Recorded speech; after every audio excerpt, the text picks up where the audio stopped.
شعیب علیه السلام عرب نبی دی، نسب او شجره و مدین ته رسیږي چې مدین ابن مدیان او مدیان د ابراهیم علیه السلام د اولادې څخه دی.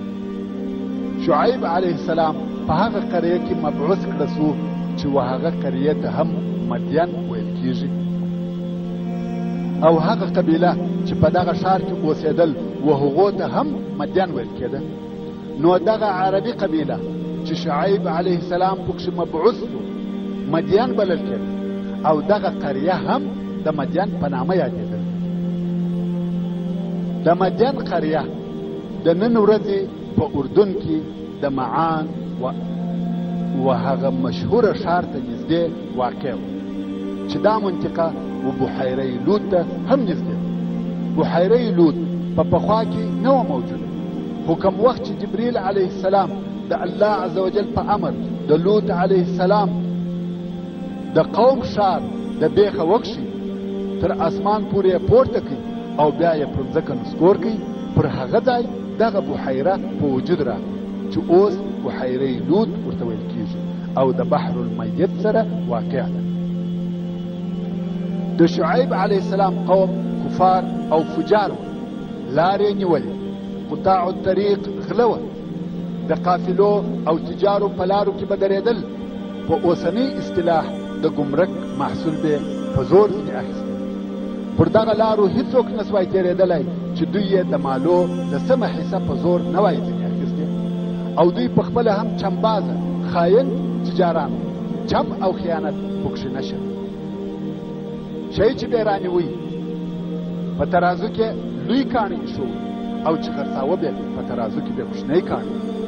او تاسې ته معلومه ده چې ټول انبیا علیهم السلام سره له دې چې اصلي وظیفه یې و وحدانیت او سالم عقیدې ته د خلقو دعوتول دي چې عبادت باید خالص لله رب العالمین ته وي. خو دغه رنګه اجتماعي، سیاسي او اقتصادي وظیفه هم درلوده. مثلا موسی علیه السلام د فرعون د ظلم او طغیان په مقابل کې ولاړ، شعیب علیه السلام د اقتصادي مسئلې په مقابل کې ولاړ. هلته په بازارو او تجارو کې چم او خیانت نشر و. لوط علیه السلام د یو بل اجتماعي مسئلې په مقابل کې ولاړ. نو د انبیا علیهم السلام څخه هر نبی پس د عقیدې څخه د یوې بلې مسئلې په مقابل کې هم ولاړ. ورونو، دین یوازې عبادت او عقیده نه دی، بلکې پر صحیح او واقعي قوانینو ژوند کول هم د دین څخه دي. مسلماني یوازې دا نه ده چې یوازې لمونځ او عبادت کوه، بلکې په دنیوي امورو کې به هم د دینی قوانینو پابند او ملتزم یې. دا د انبیا علیهم السلام منهج او طریقه ده. که به په قوم کې یو خطا او انحراف موجود و، نو انبیا علیهم السلام به د عقیده او عبادت طریقه هم اصلاح کول او د هغه انحراف په مقابل کې به هم په شدت سره درېدل. هر قسم انحراف چې به و، اجتماعي، سیاسي، اقتصادي، د هغه انحراف د اصلاح دپاره یې زحمت او تکلیف ایستی. نو په مدین کې د عقیدې تر مسئلې وروسته مهم او عمده انحراف اجتماعي انحراف چې هغه د تجارو غلطیا وه، چم او خیانت پکښې ډېر و. او د عقیدې په متعلق دغه د مدین قبیلې د یوې درختې عبادت کاوه چې و دغه درختې ته ایکه ویل کېده. نو ځکه الله عز وجل فرمایي وَإِنْ كَانَ أَصْحَابُ الْأَيْكَةِ لَظَالِمِينَ. او الله عز وجل په سورة الشعراء کې فرمایي كذب أصحاب الأيكة المرسلين، یعنی اصحاب الأيكة ورسولانو ته نسبت د درواغو وکړي، رسولان یې درواغجنان بلل، العیاذ بالله. ښه، دلته یوه پوښتنه ده، هغه دا چې اصحاب الأيكة یا د مدین قبیلې خو یوازې شعیب علیه السلام درواغجن وبلئ، العیاذ بالله. نو الله عز وجل ولې وفرمایل مرسلین، یعنی د رسولانو تکذیب یې وکړي. او دوی د یوه رسول تکذیب کړی. جواب: د یوه رسول تکذیب د ټولو انبیا علیهم السلام تکذیب دی، ځکه د ټولو دعوت یو دی، ټول انبیاء علیهم السلام خپل امتونه ودغه ته دعوتول ان يعبدوا الله واتقوه واطيعون، یوازې د الله عز وجل عبادت کوئ او د هغه جل جلاله د عذاب څخه ځان وساتئ او زما اطاعت کوئ. دا د انبیاء علیهم السلام دعوت. اعبدوا الله ما لكم من اله غیره. نو هر هغه څوک چې یو دغه انبیاء علیهم السلام څخه ونه مني، د هغه څخه انکار وکړي، وا د ټولو څخه منکر او پر ټولو کافر شو، نو ځکه الله عز وجل فرمایي کذب اصحاب الایکة المرسلین. حال دا چې دوی یوازې شعیب علیه السلام کاذب وبلي. شعیب علیه السلام په خپل قوم د مدین په ښار او د مدین په قبیله کې مبعوث کړل او د علیه السلام د خپل قوم په دعوت شروع وکړه. الله عز وجل په سورة الاعراف کې فرمایي وإلى مدين أخاهم شعيبا قال يا قوم اعبدوا الله ما لكم من إله غيره قد جاءتكم بينة من ربكم او ليجلي مو مدين ته د دوی قومي ورور شعيب عليه السلام. شعيب عليه السلام خپل قوم ته وویل ای زما قوم د الله عز وجل عبادت کوئ، نسته تاسو ته هیڅ معبود بیله د جل جلاله څخه، په تحقیق تاسو ته ستاسې د رب د طرفه ښکاره دلیل راغلی، یعنی زما د صداقت دلیل تاسو ته ښکاره سوی دی.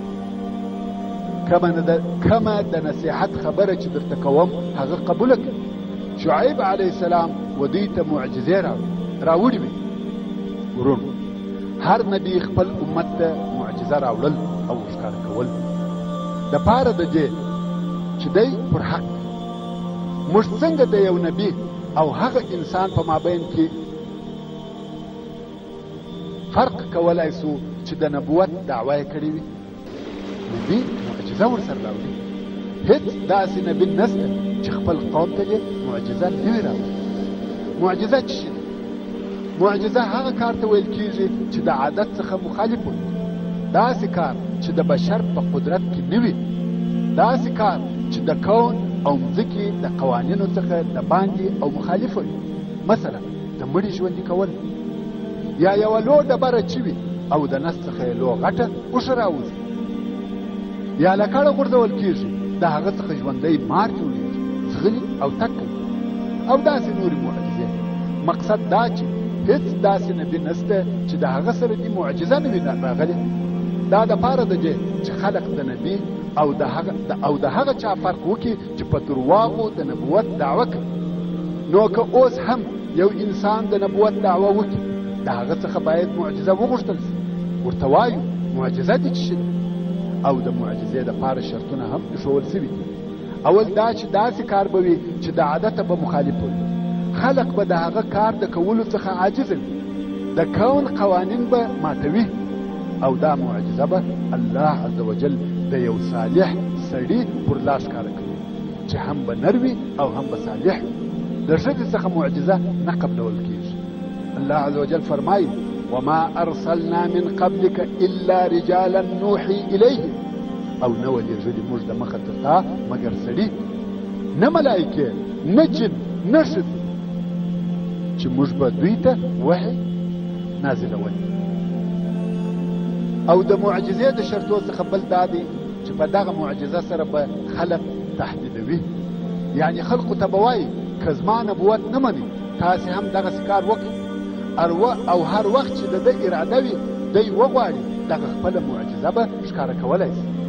معجزه داسې نه ده چې خاوند یې د هغې په پېښېدو نه خبرېږي، بې له ارادې ځینې پېښه شي او بیا وایي والله داسې وشو، یا دی به وایي اوس به داسې وشي او هغه به هم پېښېږي، د ده په اراده به او خلق به په تهدیدوي.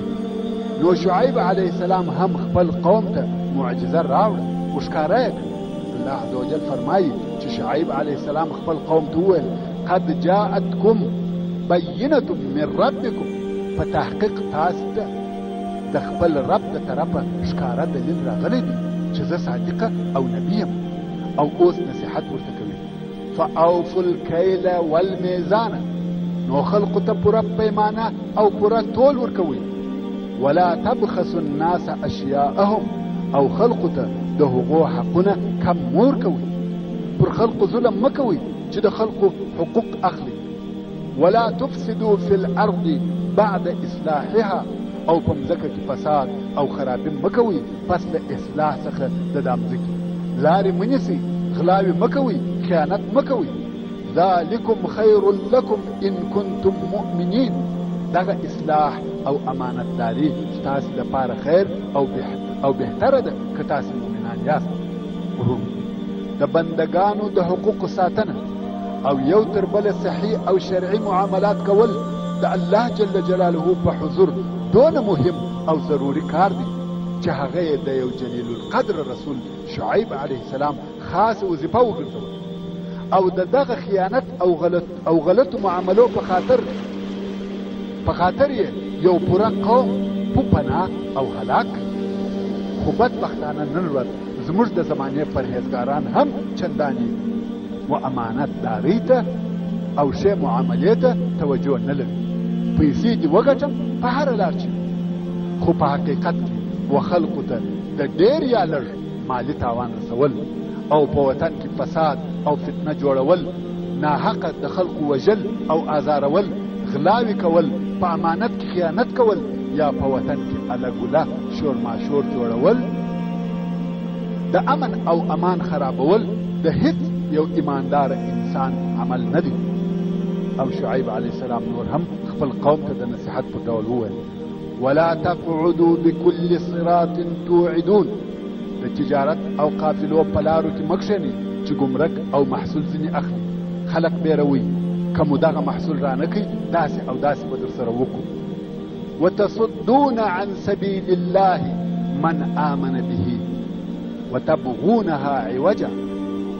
او تاسې د الله جل جلاله د لارې څخه خلق مه منع کوو.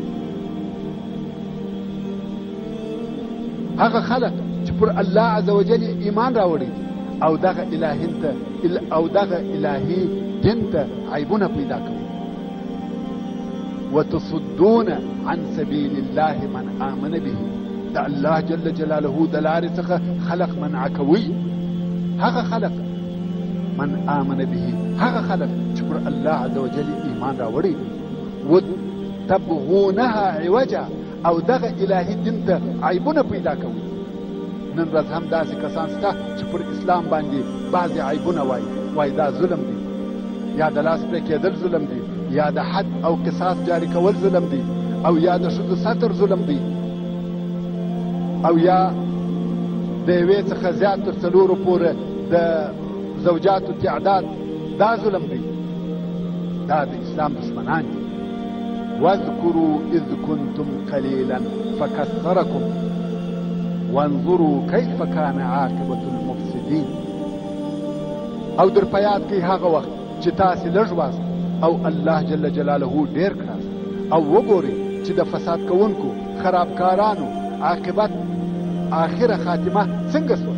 لکه څرنګه چې د مخکې درته وویل د مدین قبیله د لوط علیه السلام و قبیلې ته ورنږدې وه. اوس شعیب علیه السلام هغه ور په یادوي، وایي تاسې وګورئ د لوط علیه السلام و قوم ته څه ورپېښه سوه. کیسه یې معلومه او مشهوره ده. او شعیب علیه السلام خپل قوم ته وویل: ان اريدو الا الاصلاح ما استطعت. ویل زه هیڅ قصد او اراده نه لرم بې له ستاسې د اصلاح کولو تر څو چې زما په وسه پوره ده. یعنې زما دغه ټول کوښښ د دې دپاره دی چې تاسې اصلاح کړم. زه تر خپله وسه کوښښ کوم، نور نو په الله عز وجل پورې تعلق لري. ورونو، نن ورځ د واعظانو څخه هم دغه اندازه غوښتل کېږي چې کوښښ به کوي، تبلیغ به کوي، نور څه نسي کولی چې څوک پر ایمان یا سمه لار مجبوره کړي. لست علیهم بمسیطر. ته پر دوی نه یې مسلط چې په زور یې مسلمانان کړي یا یې په زور سمې لارې ته راولي. ستا په وس او قدرت کې دغونه ده چې د خلقو د اصلاح کوښښ وکړي.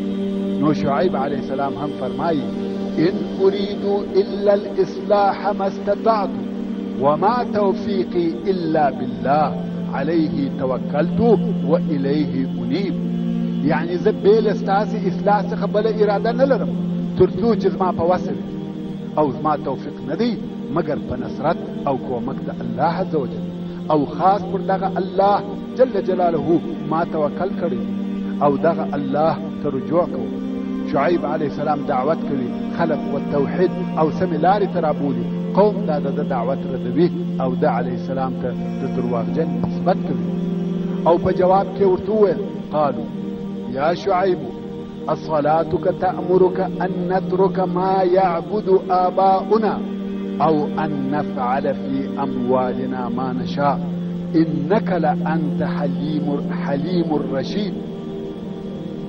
قوم یا شعیب ایا ستا دغه ډېر لمونځ کول یا دا ستا نوی دین تا په دې امر کوي چې موږ هغه شیان پرېږدو چې زموږ پلرو د هغه عبادت کاوه یا پرېږدو موږ په خپلو مالو کې هغه تصرف چې موږ یې غواړو هغه چې په تول او ترازو کې د خلکو څخه ډېر اخلو لږ ورکوو. مقصد دا چې قوم د ده نصیحت نه مانه او دا علیه السلام ته به ویل دا ستا نوی دین دا درته وایي چې موږ هغه شیان پرېږدو چې زموږ پلرو یې عبادت کاوه او دا ستا نوی دین پر موږ حکم کوي چې موږ باید په خپلو مالو کې څنګه تصرف وکړو. د دنیا کاروبار مو هم ستا په خوښه دی لکه نن ورځ چې هم ځینې داسې خلک شته چې دین یوازې په عبادت او مساجدو پورې خاصوي په سیاسي اجتماعي او اقتصادي امورو کې دین نه غواړي. وایي دا ستاسې کار نه دی دا دنیوي امور دی غواړي چې دین د دنیا څخه جلا کړي چې دغه طریقه او افکار د شعیب علیه السلام د کافر قوم منهج او طریقه و.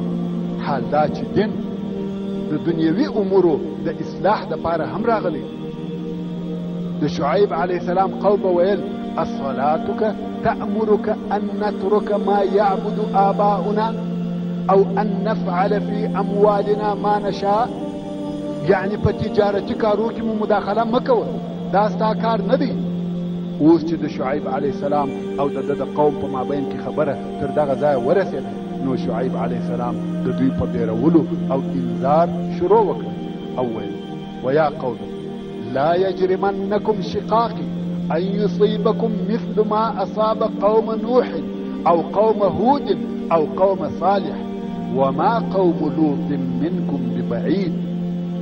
ویل ای زما قوم دغه زما دشمني مو و دې ته ورپورې نه وهي چې و تاسو ته هم هغه کار در پېښ شي لکه د نوح هود او صالح علیهم السلام و قومو ته چې ورپېښ شو او د لوط علیه السلام قوم د زمان او مکان په لحاظ ستاسې څخه نه دی لرې.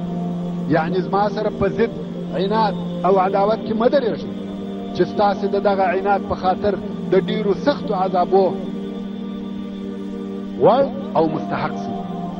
د نوح هود او صالح علیه السلام پر امتو چې د دغه ضد او عداوت په سبب کوم عذابونه نازل سوي دي هر چا ته ور معلوم دي.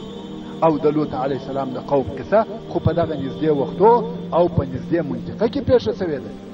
په هغه سره عبرت واخلئ. واستغفروا ربکم ثم توبوا الیه ان ربي رحیم ودود. او تاسې د خپل رب څخه مغفرت وغواړئ ایمان راوړئ او بیا د ده عز وجل پر طرف رجوع وکړئ. بېشکه چې زما رب ډېر مهربان او د محبت خاوند دی. که توبه وکاږئ ټول کارونه در بخښل کېږي فقط توبه وکاږئ. مګر قوم پر هغه خپل کفر او انحراف ټینګ ولاړ دی. شعیب علیه السلام ورته وویل فاصبروا حتى يحكم الله بيننا وهو خير الحاكمين. صبر وکئ تر څو الله عز وجل زموږ او ستاسې په مابین کې حکم او فیصله وکړي او دغه الله خیر د حاکمینو دی. دا د شعیب علیه السلام د طرفه اول انذار و. فیصله یې و الله عز وجل ته پرېښول. ایا اوس قوم عبرت واخیستی؟ حال دا چې شعیب علیه السلام ورته وویل چې ستاسې حال به هم هغسې وي لکه د هغه پخوانیو قومو. ایا دوی د هغه خپل عمل څخه راوګرځېدل؟ یا هېڅکله نه. او شعیب علیه السلام ته ویل په تا سحر سوی دی د سحر په واسطه د عقل د لاسه ورکړی دی. قالوا انما انت من المسحرین وما انت الا بشر مثلنا وان ظنك لمن الكاذبین. قوم ویل بېشکه چې په تا سحر سوی دی او ته نه یې مګر یو بشر زموږ په مثل او موږ پر تا ګمان کوو چې خامخا ته د درواغجنانو څخه فاسقط علينا كسفا من السماء ان كنت من الصادقين. که ته په دغه خپله دعوه کې د صادقینو رښتیا ویونکو څخه یې نو پر موږ د اسمانه څخه یوه ټوټه راوغورځوه. دا هم عینا هغه جواب دی چې په پخوانیو قومو عادیانو سمودیانو او د لوط علیه السلام قوم وایه. هغه هم ټوله دغسې وه، خپلو انبیاو به دعوتول، دوی به انکار کاوه، نبي به په تکرار سره دعوت او تبلیغ کاوه، خو دوی به پر هغه خپل کفر او انحراف نور هم ټینګار کاوه. بیا به نبي د الله عز وجل په عذاب سره انذار ورکړي، بیرول به، خو دوی به عناد کاوه او عذاب به غوښت. نو بیا به د آخري وار دپاره انذار ورته راغی. اوس د شعیب علیه السلام د قوم هم دغه حال و. الله عز وجل فرمایي: قال الملأ الذين استكبروا من قومه لنخرجنك يا شعيب والذين آمنوا معك من قريتنا او لتعودن في ملتنا. د قوم مشرانو، هغه مشرانو چې کبر او سرکشي کړي وو، و شعیب علیه السلام ته وویل: یا شعیب، خامخا تا او هغه کسان چې ستا سره ایمان راوړی دي موږ د خپلې قریې او کلي څخه باسو، یا به خامخا تاسې بیرته زموږ دین ته راګرځئ. اوس تهدید او مقابله شروع شوه، لکه په پخوانیو امتو کې چې عینا دغسې ضد او عناد کېدی. ویل که ته دغه خپل دعوت ته دوام ورکړي موږ چې د خپل کلي مدین څخه باسو، شړو دي. مګر شعیب علیه السلام نور هم دعوت کوي. دا یې امید دی چې قوم یې د الهي عذاب څخه خلاص وي، خو دوی دعوت نه قبلوي، حتی د شعیب علیه السلام و خبرو ته غوږ نه نیسي. او که چیرې به چا غوږ ورته ونیوي، کم وخت چې به شعیب علیه السلام د خپلو خبرو څخه فارغه سو، هغه غوږ نیونکي به څه ورته وویل؟ ویل تا څه وویل؟ زه خو په شي نه سوم پوه. شعیب علیه السلام به بیا هغه خپل دعوت او تبلیغ تکرار کړي. هغه به ویل: یا زه نه سوم پوه، ته څه وایې؟ دغسې د پسخند معامله یې ورسره شروع کړه. الله عز وجل فرمایي: قالوا یا شعیب ما نفقه کثیرا مما تقول. دغه به ویل چې موږ نه پوهېږو ستا په خبرو، نه پوهېږو. اوس ته د دغسې انسان سره څه کوې؟ څنګه تبلیغ ورته کوې چې ستا سره په دغه الفاظو او دغه شعور سوال او جواب کوي؟ ته بیان ورته کوې، دی وایي نه پوهېږم. بیا یې ورته تکراروې، وایي نه سوم پوه. بیا یې تکراروې، وایي نه سوم پوه.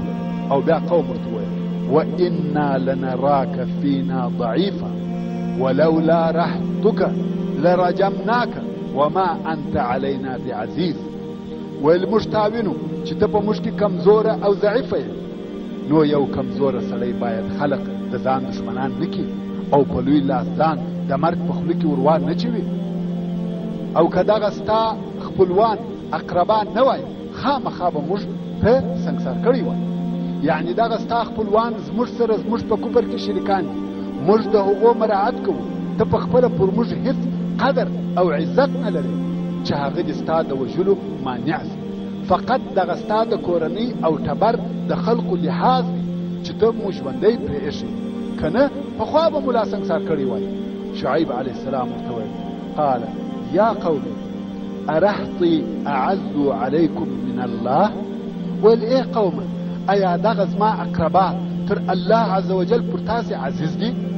دا د افسوس او تعجب ځای دی چې زما د کورنۍ په خاطر مې د مراعات وړ بولئ، مګر دا چې زه د پاک الله جل جلاله نبی یم، تاسو ته رالیږل سوی یم، د خپل صداقت او نبوت دپاره واضح او روښانه دلایل او علامې هم لرم، د دغه مراعات نه کوئ. ډېر افسوس. د الله عز وجل عظمت او جلال هیروي، خو د کورنۍ عزت او قدرت ویني. دلته نو شعیب علیه السلام خپل قوم ته په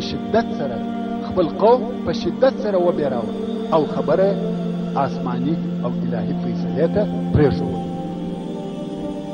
الله عز وجل فرمایي: ویا قوم اعملوا على مكانتكم إني عامل سوف تعلمون من يأتيه عذاب يخزيه ومن هو كاذب وارتقبوا إني معكم رقيب. ای زما قوم، تاسې خپل عمل کوو، یعنی خپل شرک او ګناهونه کوو، زه هم خپل عمل کوم چې توحید او طاعت دی. ژر به تاسو ته در معلومه سي چې زموږ څخه څوک چې زموږ څخه وچاته د الله عز وجل عذاب راځي او رسوا کوي، او ژر به هغه څوک وپېژني چې درواغ وایي. د خپلې آخري نتیجې انتظار کوئ او زه هم ستاسو سره انتظار کوم. اوس موږ او تاسې د آسماني فیصلې انتظار کوو. شعیب علیه السلام دا دعا وکړه چې الله عز وجل د ده علیه السلام او د ده د قوم په مابین کې فیصله وکړي. قوم یې د ده علیه السلام د خبرو اورېدل رد کړه، نه غواړي چې دعوت او تبلیغ یې واوري، او دغه ورته وایي که ته دعوت پرې نږدې موږ دې د مدین څخه شړو. قوم په داسې موقع پسې ګرځي چې د شعیب علیه السلام کورنۍ بې خبره وي او دوی شعیب علیه السلام سنګسار کړي، په ډبرو ویشتلو یې مړ کړي. دلته نو شعیب علیه السلام دعا وکړه چې الله عز وجل د دوی په مابین کې فیصله وکړي او خبره پای ته ورسېږي. شعیب علیه السلام خپل رب ته ورغږ کړه: ربنا افتح بیننا وبین قومنا بالحق وانت خیر الفاتحین. ای زموږ ربه، زموږ او زموږ د قوم په مابین کې په حق سره فیصله وکړه او ته تر ټولو فیصله کوونکو خیر او بهتر یې. واقعا هم د عظیم او جلیل رب د طرفه فیصله راغله. الله عز وجل شعیب علیه السلام او هغو کسانو ته چې د ده سره ایمان راوړی وو نجات ورکړ، او پر هغه نورو هغه عجیبه عذاب نازل شو. دا عذاب یو قسم عذاب نه و، بلکې قسم قسم عذابونه و چې د مدین پر کفارو نازل شو. الله عز وجل د خپل عظیم قدرت مظهر راښکاره کوي چې څه قسم عذابونه لرم. که ستاسې په یاد وي موږ واورېده چې عادیان څنګه تباه او هلاک شول. الله عز وجل په سورة الحاقه کې فرمایي: واما عاد فاهلكوا بريح صرصر عاتيه سخرها عليهم 7 ليال و8 أيام حسوما فترى القوم فيها صرعى كأنهم أعجاز نخل خاوية فهل ترى لهم من باقية. هر څه چې عادیان وو په ډېر سخت آواز کوونکي باد هلاک رسول چې الله عز وجل دغه باد 7 شپې او 8 ورځې پرله پسې پر دوی مقرره کړی وو. نو تا به هغه د عاد قوم پر مځکه مړه پراته لیدل لکه د خرما د درختو تنې. آیا ته وینې چې کم یو دی د دوی څخه باقي پاتې سوی وي؟ نو موږ ولیده چې عادیانو ته په باد سره عذاب ورکړ او هلاک یې کړ، مګر د شعیب علیه السلام قوم ته د دغه عذاب پر عکس عذاب ورکړ، یعنی هوا یې پر ودرول، باد بند شو. سبحانه القادر. هیڅ هوا نشته، د باد هیڅ حرکت نشته. څو ورځې تېرې شوې هوا نشته، نفس تنګي ده، ګرمي ډېره زیاته شوه، قریبه ده چې خلک د ګرمۍ څخه هلاک شي. او بیا نو الله عز وجل تر کلي د باندې یوه لوی تخته وریځ راولېږله چې تر هغه وریځې لاندې سایه وه. د مدین ټول خلک، نر ښځې او کوچنیان، ټوله وه دغه وریځې او سایې ته ورووته. ډېره سخته ګرمي پر تېرېږي، اوس سایه غواړي. نو ټول قوم د دغه وریځې لاندې په سایه کې کښېنستل. دوی تر سایې لاندې ناست دي او ولاړ دي چې تر دوی لاندې مځکه په رېږدېدو شوه، زلزله شروع شوه، ټول پر ځنګنو ولوېدل. او بیا جبریل علیه السلام پر دوی سرخه لو چغه وکړه، ټول مړه شول. الله عز وجل په سورة الشعراء کې فرمایي: فکذبوه فاخذهم عذاب یوم الظله انه کان عذاب یوم عظیم. دوی و شعیب علیه السلام ته د درواغو نسبت وکړي، نو دوی د سایې د ورځې عذاب ونیول. بېشکه چې دغه عذاب د ډېرې لوی ورځې عذاب و. په خپله د دغه وریځې څخه هم اور راتویېده. لاندې په مځکه کې سخته زلزله وسوه او یو سخت بیرونکی غږ هم پورته شو چې په دغه عذابو د شعیب علیه السلام قوم هلاک او تباه شول. اول پر دوی هوا نیستې شوه، سایه یې غوښته، و دوی ته هغه سایه راغله چې په هغه کې د دوی دپاره عذاب و. دوی وچ ویل: فاسقط علینا کسفا من السماء ان كنت من الصادقین. پر موږ د اسمانه څخه یوه ټوټه راوغورځوه که چیرې ته د رښتیا ویونکو څخه یې. الله عز وجل هم د اسمان څخه عذاب ورته راولېږي. فاخذهم الرجفة فاصبحوا في دارهم جاثمين. نو ونیول دوی زلزلې، نو وګرځېدل دوی په خپلو کورو کې پړمخې پراته. جاسم هغه څوک دی چې پر ځنګنو ولوېږي. او بیا الله عز وجل په سورة هود کې فرمایي ولما جاء امرنا نجينا شعيبا والذين آمنوا معه برحمة منا وأخذت الذين ظلموا الصيحة فأصبحوا في دارهم جاثمين كأن لم يغنوا فيها ألا بعدا لمدين كما بعدت ثمود. كم وقت زموږ د عذاب امر راغلی نو موږ شعیب علیه السلام او هغه کسان چې د ده سره ایمان راوړی وو زموږ په رحمت سره خلاص کړل، او هغه کسان چې په کفر سره ظلم کړی وو سخت غږ لوی چغې ونیول چې دا د جبریل علیه السلام آواز. نو وګرځېدل دوی په خپلو کورو کې مړه پړمخې پر ځنګنو لوېدلي. فتولى عنهم وقال يا قوم لقد أبلغتكم رسالات ربي ونصحت لكم فكيف آسى على قوم كافرين. نو شعیب علیه السلام د دوی څخه مخ واړاوه او ویل ای زما قومه خامخا ما تاسې ته د خپل رب پیغامونه رسولي دي او تاسې ته مې نصیحت وکړي مګر تاسې ایمان نه راوړئ. نو څنګه به زه د کافر قوم پر هلاک خفه سم؟ یعنې دغه ټوله حالات ما تاسې ته ویلي وه او د دغه راتلونکي عذابو څخه مې بیرولي واست مګر تاسې هېڅ خبرې ته غوږ نه نیوئ. شعیب علیه السلام مدین ته راغلی ځکه د مدین ښار نسو تباه، فقط د مدین اهل هلاک او تباه سو. مدین سالم پاتو. نو شعیب علیه السلام په مدین کې ژوند کاوه او د دوهم وار دپاره بیا خلق مدین ته راتله دلته اوسېدل او د مدین اکثره خلق مؤمنان وه ځکه هغه کسان وه چې د شعیب علیه السلام سره مسلمانان پاتې او بیا قرار د دباندې څخه د نورو منطقو څخه کفار مدین ته راتله. نو مدین بیرته آباد او دغه مدین هغه ځای دی چې په وروسته کې بیا موسی علیه السلام د مصر څخه ورته راغلی چې بیا به په وروسته کې د موسی علیه السلام او د مدین قصه انشاء الله تعالی درته بیان